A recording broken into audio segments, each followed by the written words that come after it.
Whew, let's go. Hdot and the Waifu. Written by TJ __ Paramount. No. Don't be announced.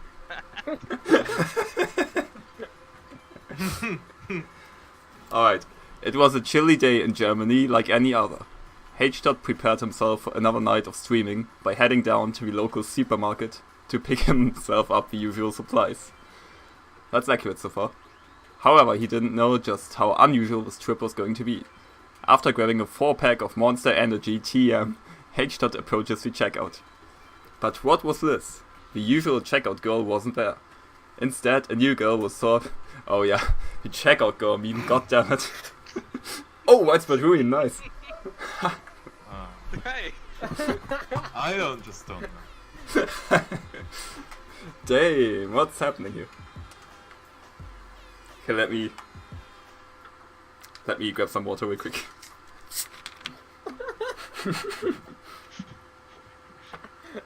Fuck, it hurts. That's gonna be freaking long highlight, but whatever. Okay.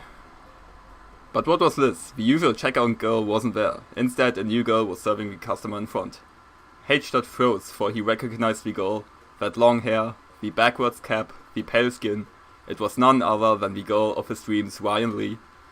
Anxiety wells up inside him as he approached. He had been waiting his entire life for this to happen, yet he did not know what to say. His turn comes up to put his items through. Yeah, the next sentence is Korean, so... I mean, I could put that into Google Translate now, but... It's fine, it just says, how are you today? Nice, okay. Yeah, Korean, how are you today? She asks, grabbing for the 4-pack. Shit, 1 second.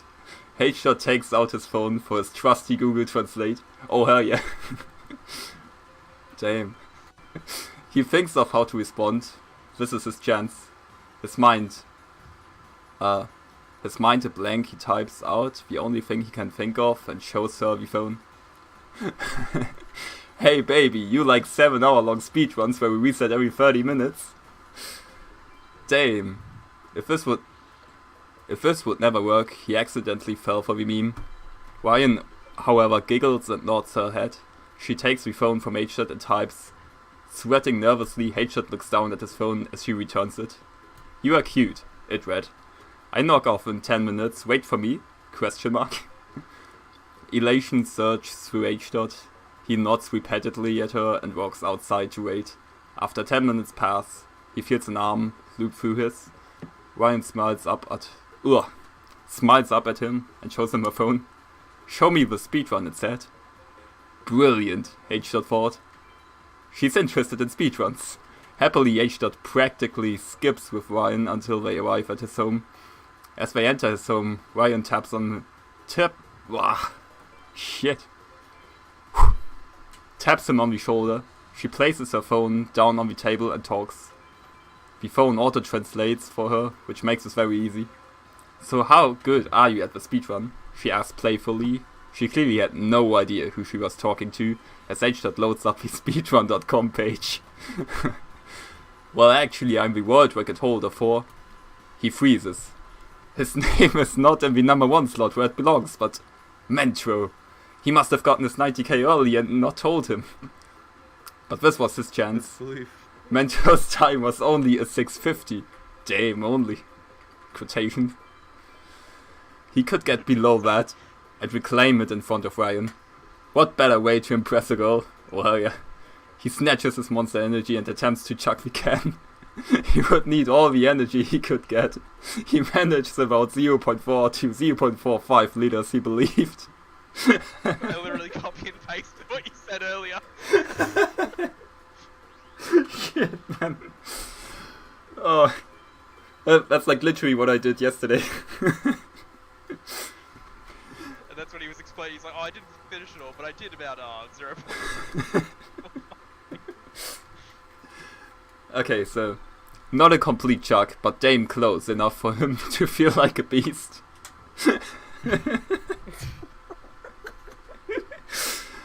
Okay, that was page 1. He sits down on his chair, takes a sick puff of his grape, and he was off to be raised. What? What? What is that word? The phrase. I didn't know if you'd get it. Off to the race. Off to be raised. He got to the first bit of spirit training. He figured he should say something to entertain her. So what types of games do you like to play? He asked her. Have you ever heard of blackjack?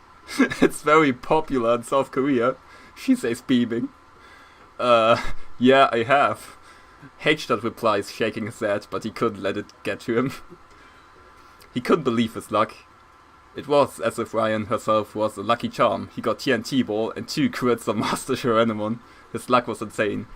He breezed through the first section of the game, thinking that the gods of luck were on his side. He got the quest and proceeded to enter the seabed. Ryan laughs. Wow, underwater, so cool. Reminds me of Aquaman. Hdot paused for a moment. Was she messing with him? Like, Metro was literally like, please put Aquaman in there somewhere. It's important. It's really important. Aquaman. Okay. Yeah, that was well placed. Yeah. Hdot paused for a moment. Was she messing with him? Surely not. He was on a roll and wasn't going to let a single thing get to him. But then, it happened. In his confidence, he forgot one thing. Counter quest. He used Pick and Claw. It didn't drop. Again. Didn't drop. Panic begins to set in as the first Tasmon dies. The nervousness returns and sheer desperation takes over. He looks over at Ryan. She looks bored. Scheiße. Her bright eyes look up at him. Why is this part taking so long? She asked earnestly. Damn, he had to think of something cool to say. He thought hard. That was it. It's RNG manipulation. Because of the frames and the RNG. You got it, man. Best believe it is. She thinks for a second before smiling and nodding. Hdot had done it again. She brushed up against his arm, and as she did it, the quest finally dropped. 2 blessings in such a short time frame. Hdot didn't know if his heart could handle it. That or the monster energy was finally getting to him. He took a long, calming puff of his vape before realizing he was being rude. Would you like one? He asked, offering the vape to her. She nodded enthusiastically before mimicking his puff. Hdot admired the cutscenes in which she did it before she blew a big ball of smoke up into the air, immediately setting off the fire alarm. That sounds familiar. She jumped, startled at the alarm, however Hdot brushed it off. Just a fire alarm for a fire run, am I right? He chuckled to himself. Ryan calms at these words and goes back to brushing up against him. He could get used to this. He began to feel as if she was a good luck charm, as the rest of the game just began to breeze by. I'm starting to see how good you are at this game. This is going pretty fast. Hdot chuckled to himself. Well, actually in my 652 I did this part of the game a lot better, but, you know, he figured he might as well humble brag while in this situation. Ryan laughed. This is why I like you, have a lot of dry humor. Dry humor? Yeah, you know, dry. Dry humor, huh? Definitely dry. I was missing the super dry, to be honest, but... Or ultra dry. Super dry. Fine. Metro, you let me down. Did I? You got that part of me, apparently. Oh, Unforgivable. That's still right, yeah. Okay. Finally he had reached the end of the game. Galacticmon was in front of him. The battle for the world record truly began. But what was this? He had accidentally triggered the blast gauge twice. Ryan looked up in confusion. Why did he Digimorph twice there? It's a glitch. A glitch we like to call Double Blast, Hdot replied. I'll show you a different kind of double blast later. What? She asked, confused. Fuck, never mind. He went back to finish the battle. Oof. He hit the timer and bang! 6:49. He had done it. The world record was officially his. He and Ryan let out a mighty cheer, and she hugged him. Hdot thought he might cry from sheer joy. He quickly ran over to submit his run, elated to be the world record holder again. But there was a new time, a new record holder. He looked at the time. 5:59. How on earth was a sub 6 even possible? He looked at the name of the runner. TJ. Hdot muttered under his breath. He noticed that there was a note attached to the run.